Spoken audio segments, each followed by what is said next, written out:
So to recap, in practical terms, because that's what's interesting actually, because people want to know how they're gonna organize their own. I would say the first thing is to not have expectations and go with the flow because it's a hard process. One thing I didn't mention about the biochemistry impact of meditation is that literally meditation is a focused practice. It trains your neural pathways into certain directions and activities that are usually not trained for us and with different areas of the cortical brain. And it really trains your neuroplasticity. It's literally like physical exercise. When you go back, it's going to be horrendously hard. So I would say low expectations at the very beginning. It will form over time. Consistency is the absolute key. Now, the truth is that in the Western world, we tend to want to do everything perfect and be consistent from day one. There will be falls out. We've done it. Every single person has done it. And the danger here is to judge yourself and tell yourself that you're a failure because you've stopped meditating for 1 week, 2 weeks, 3 days. No, I mean, every single time, do with what you can. Over time, it will form into a habit and a necessity, just like eating. You will need it. You will feel edgy and dodgy, and you will go like, okay, tomorrow morning I'll take half an hour more because I don't feel good. And the way it formed, so in 2021, I ended up being during COVID, everybody was super careful in Thailand, which I loved, but I was looking for monks, and they were trying by definition to avoid the white people. So I was in the streets of Chiang Mai, which is the spiritual center of Thailand. There's 1,000 temples out there, trying to talk to monks who always want to talk to you normally, but this time they were running away. They were seeing me in the street and they were literally running away. So I was a monk stalker for about a month in 2021. And at some point, my hotel asked me, "What are you doing every day? There's nothing open." And I was like, "I'm looking for monks." And they were like, "Oh, we're gonna help you." So out of pity, they organized a meditation discussion with a monk who didn't want to push meditation on me, but was like, "Oh, why are you coming? Oh, that's really nice. Oh, are you coming from Paris? Eiffel Tower. That's fantastic." And and I was like, "No, actually, I don't want to talk tourism. You're really kind with me, but can you teach me why you're calm and happy at all times?" Because now I understand it's not a question of material or professional success and status. So please tell me why you're so peace and happy while I'm so disappointed with everyone and myself. And he was like, "Oh, no, no, no, no, don't try to understand. It's just practice." And we had this conversation of two people who didn't understand each other because it's not an intellectual answer. And I was like, at that time, I didn't understand. I was like, French are extremely intellectually focused. They want to be perfect at everything. There's a little bit of elitism in our country. Um, and it's good on some levels. I mean, we're good engineers, but not in matters of the mind and the heart. And I was keeping on asking the same question. It's like two deaf people talking to each other. Why are you so happy and calm? Why did you understand that I did not understand? And he was like, "No, no, practice." And I would repeat the same question, like, "No, no, no, that's not what I'm talking about. Please tell me what you understood that I didn't." And he was like, "Meditation." So it was literally this conversation. And at some point, he was like, "Okay, come with me." Not losing patience because they don't, or they do, but they will not show us. They're in control. And that was my first 5 minutes of meditation with Monk KK in the north of Chiang Mai. And I opened my eyes after two. I mean, it was impossible. I was hurting everywhere. My physical muscle, my back muscle, everything was off. And then I started studying daily online because they're incredibly geniuses, those monks, and very good geeks, which is really good for us on the other side of the planet. You in Riga, me in Paris. I mean, we have access to Thai people every 5 seconds, thanks to their digital prowesses, and they're extremely generous. I mean, we've seen what happens behind the screens. It's like incredible amounts of work, all that for free, by the way. And then I started meditating every single day, an hour, with Monk John online during COVID. And that was a revolution for me. After 1 month, I was already meditating 30, 40 minutes, no problem. It goes fast, a bit like the gym. It goes fast. And I couldn't understand. I was already seeing people differently, like wondering why they got nervous, why they talk back to each other, because obviously it's gonna go wrong in the next situation. Uh, and you're staring at the world in a different way. And despite this incredible knowledge and experience, I fell off when I came back to Europe. And just like you, after a few months, I was like, I'm less happy. I'm less happy. So I'm gonna do it again. And every single time I come back to 5 to 10 minutes.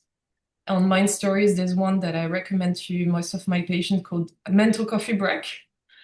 Um, because the truth is that 5 minutes everyone can do. And then you feel exactly what we were talking about, the calcium dropping. You don't know exactly what's happening, but you feel it. You feel different. And then usually I always do that. Every time I fall out, which is rare now, I do 5 minutes, 20 minutes. And then during our common meditation session, we go straight away back to 45, 50. What is difficult in my experience, and I think in yours as well, is to wake up earlier in the morning to meditate. Why morning? Everybody says do it when you can, but the truth in my experience is that if it's not the first thing you do in the morning, your brain goes off for the rest of the day. And it's like, to me, so the true answer is I meditate at least 3 times a week, 45 minutes. Right now, I'm totally jet lagged. My mind is still in there, and I'm in Paris, and I wake up at 3 o'clock in the morning. So it's really easy to meditate at 5. I know it's gonna change because yesterday, for example, I went to a party and I came back at 3 a.m. for me. So in my mind, which was 10 p.m., not even. So I know I'm not gonna be able to meditate at 5 every single day, but 7 o'clock, 30 minutes minimum meditation is the minimum for me, and it's truly an immunity to my whole day. I don't get carried away by anger, frustration. Actually, a few stories that I've heard, which are incredible, is that, and I've seen it myself, when you're in the state of resilience, because it creates mental resilience, literally on the brain scale. I'm pretty sure it's been tested actually on Mathieu Ricard, who's a French engineer in neuroscience, and he became a monk. His friends, you probably know him, right? Gunega? Mathieu Ricard. Have you heard about this guy? He's a monk. Sure, I will check. Yeah, I think you'll love him. His friends stayed in the neuroscience world, and they asked him, "Can we test your brain?" So they put him on MRI and other brain testing machinery, and asked him to activate voluntarily his meditation pathways, relaxation pathways. And because he's an extremely heavy meditator, which happened to you and I without even wanting, I mean, clearly now we're much stronger meditators than 3 years ago. And we always beat ourselves up because we don't meditate enough, not the right way, this and that. But it does happen nonetheless. The muscle is here. And Mathieu Ricard, because of his heavy meditation practice, could actually access waves, brain waves, theta waves, if I recall well, within 1 nanosecond, which is incredible. I mean, literally, he has a switch, a remote control of his brain through his consciousness, and that's called sati. So what I have observed is that meditation practice is not only a meditation of relaxation, a tool of relaxation and peace and resilience and social acceptance and calmness around the community. It's also a brain tool, a scientific tool you have in your hands. You can enhance your focus. You can have access to, in theta waves, you see things differently. So you have a bigger picture. I used to be an investor in the past. By definition, what you're asking an investor or a portfolio manager is to see the macroeconomic situation that he's investing clearly. And these are tools that can allow you to do this. I've heard about a story from an investor who would literally, in a meeting with clients, so we're talking about huge fortunes who are in the meeting room. She lives in Singapore. I've never met her, but I love the story. She would stop, get into meditative stance, for sometimes 5 minutes. Everyone waits and sits down and looks at, I don't know.